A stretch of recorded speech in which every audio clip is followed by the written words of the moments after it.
मनुष्य का जीवन एक लंबी यात्रा है। जन्म से लेकर वृद्धावस्था तक ये यात्रा हमारे पैरों पर ही टिकी होती है। जब बच्चा जन्म लेता है तो सबसे पहले अपने छोटे छोटे पैरों से इस धरती को छूता है। धीरे धीरे वही पैर उसे उठना, खड़ा होना और चलना सिखाते हैं। फिर वही पैर उसे दौड़ना, खेलना, काम करना और जीवन की जिम्मेदारियां निभाना सिखाते हैं। जीवन के हर चरण में हमारे पैर हमारे साथ चलते हैं, हमें सहारा देते हैं, हमें स्वतंत्रता का अनुभव कराते हैं। लेकिन जैसे जैसे उम्र बढ़ती है वैसे वैसे ये पैर थकने लगते हैं, भारी लगने लगते हैं और कई बार दर्द और कमजोरी का कारण भी बन जाते हैं। 60, 70 और 80 की उम्र में बहुत से लोग ये कहते हुए मिलते हैं कि थोड़ी दूर चलने पर ही उनके पैरों में दर्द होने लगता है, सीढ़ियां चढ़ने में कठिनाई होती है, रात को ऐंठन या झटके महसूस होते हैं और कभी कभी पैरों की उंगलियां शून्य हो जाती हैं।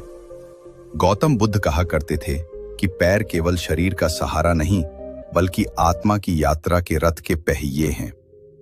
जैसे बिना मजबूत पहियों के कोई रथ अपनी यात्रा पूरी नहीं कर सकता, वैसे ही बिना मजबूत पैरों के जीवन की यात्रा अधूरी हो जाती है। जब पैर कमजोर पड़ते हैं तो ये केवल शरीर की कमजोरी नहीं होती बल्कि ये हमारे आत्मविश्वास की भी कमजोरी बन जाती है, क्योंकि चलना, खड़ा होना और स्वतंत्रता से घूमना केवल शारीरिक क्रिया नहीं है, ये मनुष्य की गरिमा और आत्मनिर्भरता का प्रतीक है।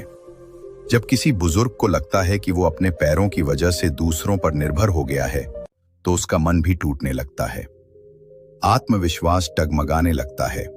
लेकिन बुद्ध हमें याद दिलाते हैं कि ये कमजोरी कोई अभिशाप नहीं है, ये ईश्वर का संकेत है कि अब हमें अपने शरीर और आत्मा दोनों को नई प्राण शक्ति से भरना है। ये एक अवसर है अपने जीवन को संतुलित करने का, अपने भोजन और विचारों को शुद्ध करने का और अपने पैरों में फिर से ऊर्जा लाने का। लेकिन सवाल ये है कि आखिर पैरों में कमजोरी क्यों आती है? क्या ये केवल उम्र की वजह से है? क्या ये केवल समय का असर है? बुद्ध कहते हैं कि कमजोरी केवल मांसपेशियों की नहीं होती बल्कि भीतर की जीवन शक्ति की होती है। जब प्राण शक्ति यानी विटल एनर्जी कम हो जाती है तो पैर थकान, दर्द और शून्यपन का अनुभव करने लगते हैं। विज्ञान की भाषा में समझें तो जब रक्त संचार धीमा पड़ता है तो पैरों तक ऑक्सीजन और पोषण पूरी तरह नहीं पहुंच पाता। इससे मांसपेशियां कमजोर होती हैं और ऐंठन व झंझनाहट होने लगती है। इसके अलावा कैल्शियम और विटामिन डी की कमी हड्डियों को कमजोर कर देती है। अगर शरीर को पर्याप्त धूप और पोषण नहीं मिलता तो हड्डियां दर्द देने लगती हैं।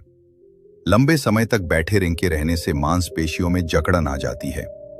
आधुनिक जीवन शैली ने हमें गाड़ी और कुर्सी का आदी बना दिया है।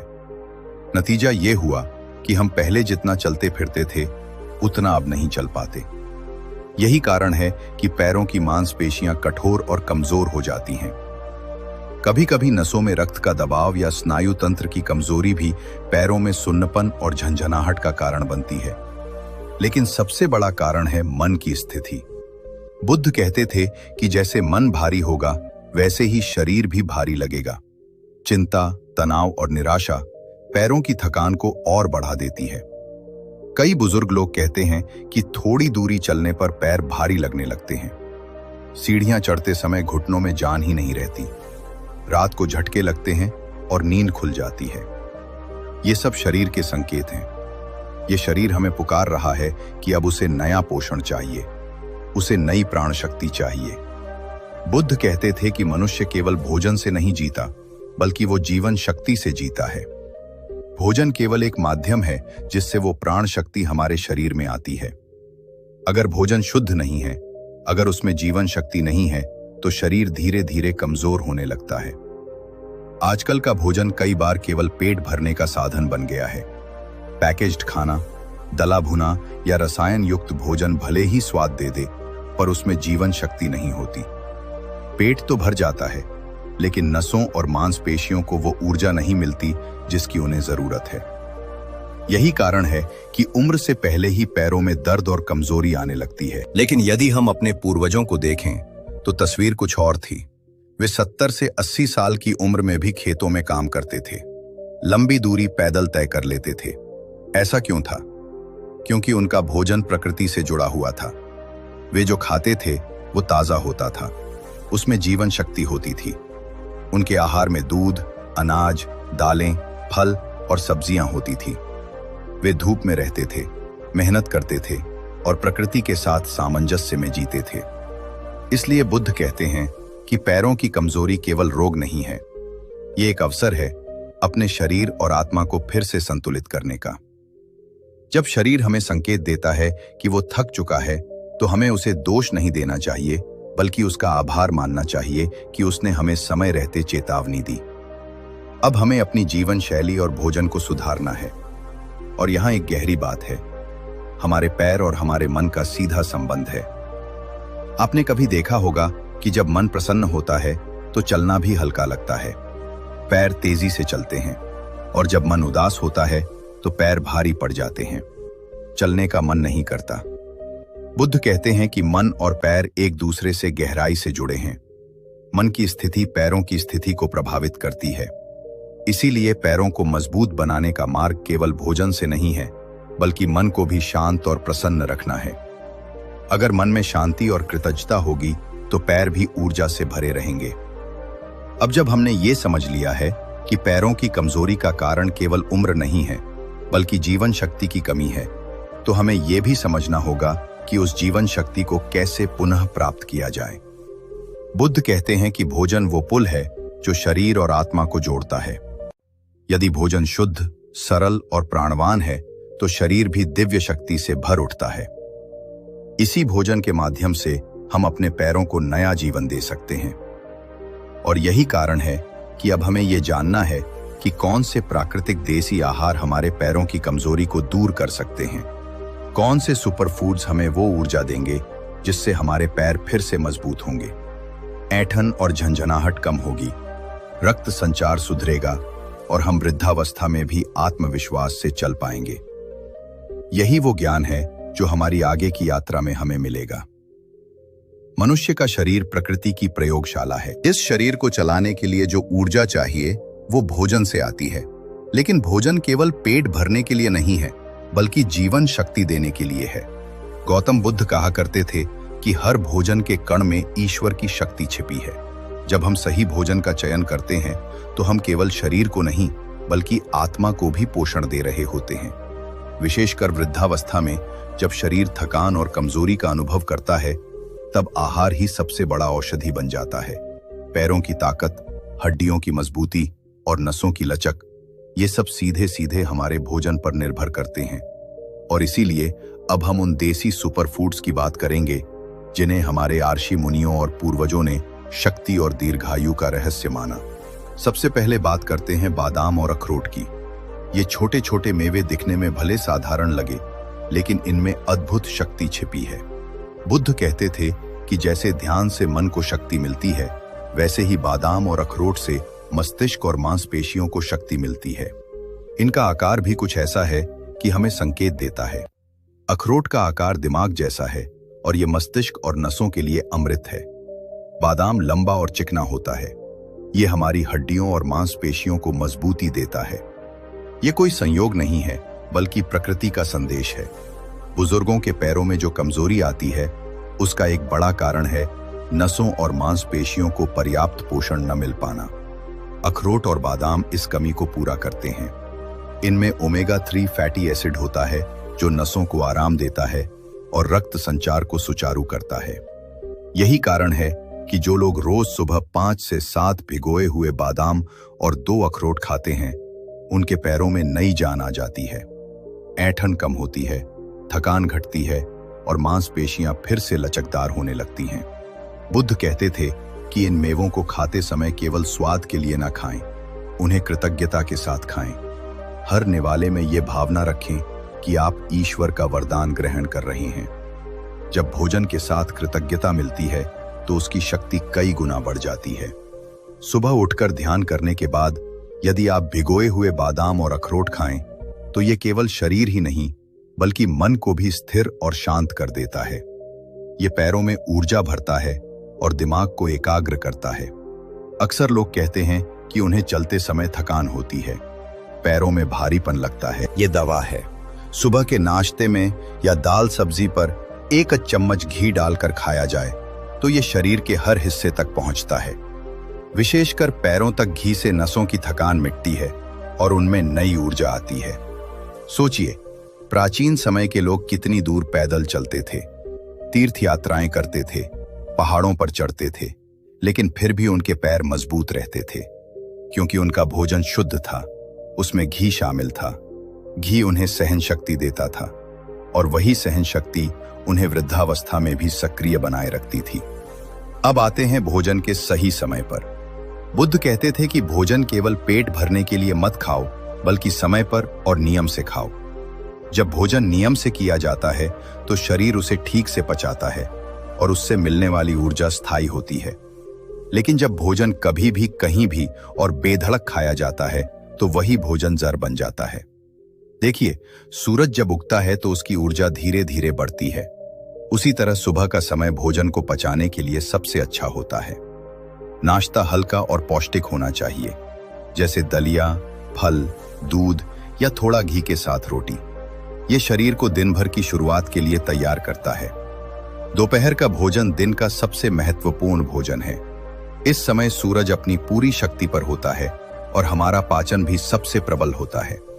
इसीलिए दाल, सब्जी, चावल, रोटी और थोड़ी मात्रा में घी इस समय सबसे अच्छा असर करता है।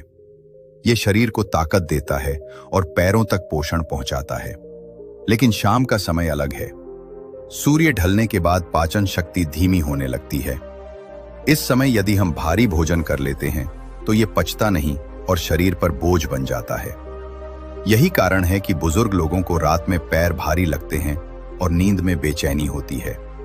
बुद्ध कहते थे कि रात का भोजन हमेशा हल्का होना चाहिए। सूप, खिचड़ी या सब्जियों के साथ रोटी। ये शरीर को आराम देता है और पैरों को थकान से मुक्त करता है। एक और बात, भोजन हमेशा शांति से खाना चाहिए। जब आप गुस्से, चिंता या जल्दबाजी में खाते हैं तो भोजन ठीक से नहीं पचता। लेकिन जब आप बैठकर मन को शांत करके कृतज्ञता के साथ भोजन करते हैं तो वही भोजन अमृत बन जाता है। बुद्ध कहते थे, भोजन को ईश्वर का प्रसाद समझकर खाओ, तभी वो तुम्हें केवल ताकत ही नहीं बल्कि शांति भी देगा। पैरों की ताकत का सीधा संबंध पाचन से है। यदि भोजन सही समय पर, सही मात्रा में और सही भाव से खाया जाए तो पैर कभी कमजोर नहीं होते। भोजन के साथ थोड़ा देसी घी मिल जाए तो ये नसों और हड्डियों को वो शक्ति देता है जो लंबी उम्र तक साथ निभाती है। इसलिए यदि आप चाहते हैं कि आपके पैर मजबूत रहें तो 2 नियम याद रखिए। पहला, देसी घी को अपने भोजन का हिस्सा बनाइए। दूसरा, भोजन हमेशा सही समय पर और संयम से कीजिए। यही रहस्य है लंबे जीवन का, यही है स्वस्थ पैरों का मंत्र। जीवन के अंतिम वर्षों में जब शरीर की मांसपेशियां ढीली पड़ने लगती हैं, हड्डियां कमजोर हो जाती हैं और पैरों में दर्द, ऐंठन या सुन्नपन बार बार सताने लगता है, तब लोग अक्सर कहते हैं ये तो उम्र का असर है। लेकिन बुद्ध सिखाते हैं कि उम्र केवल शरीर की गिनती है, आत्मा तो कभी बूढ़ी नहीं होती। और यदि आत्मा कभी बूढ़ी नहीं होती तो शरीर को भी उसके साथ तालमेल में रखना संभव है। रहस्य है सही आहार और सही चेतना। आज हम बात करेंगे उन सूखे मेवों की जिन्हें प्राचीन भारत में बलवर्धक और बुद्धिवर्धक माना गया है। आप देखिए, साधु संत जंगलों में रहते थे, उनके पास रसोई नहीं होती थी, लेकिन उनके पास हमेशा सूखे मेवे रहते थे। बादाम, अखरोट, किशमिश, अंजीर। ये संयोग नहीं बल्कि उनकी बुद्धिमानी थी, क्योंकि सूखे मेवे केवल भोजन नहीं बल्कि सघन जीवन शक्ति का स्रोत हैं। बादाम को ही लीजिए, छोटे से दाने में इतनी शक्ति भरी है कि ये दिमाग की कोशिकाओं को सक्रिय करता है, रक्त को शुद्ध करता है और हड्डियों को मजबूत बनाता है। बुजुर्ग जब रोज सुबह भीगे हुए बादाम खाते हैं तो धीरे धीरे उनकी याददाश्त तेज होने लगती है और पैरों की कमजोरी कम होने लगती है। बुद्ध कहते थे कि बादाम शरीर की मशीन का प्राकृतिक ईंधन है। अखरोट को देखें, इसका आकार दिमाग जैसा होता है और ये सच में दिमाग का भोजन है। लेकिन असर केवल मस्तिष्क पर नहीं बल्कि नसों और हड्डियों पर भी होता है। अखरोट में जो ओमेगा 3 फैटी एसिड होता है वो नसों को चिकनाई देता है और पैरों में होने वाली ऐंठन और झंझनाहट को कम करता है। किशमिश और अंजीर, ये तो रक्त के लिए अमृत है।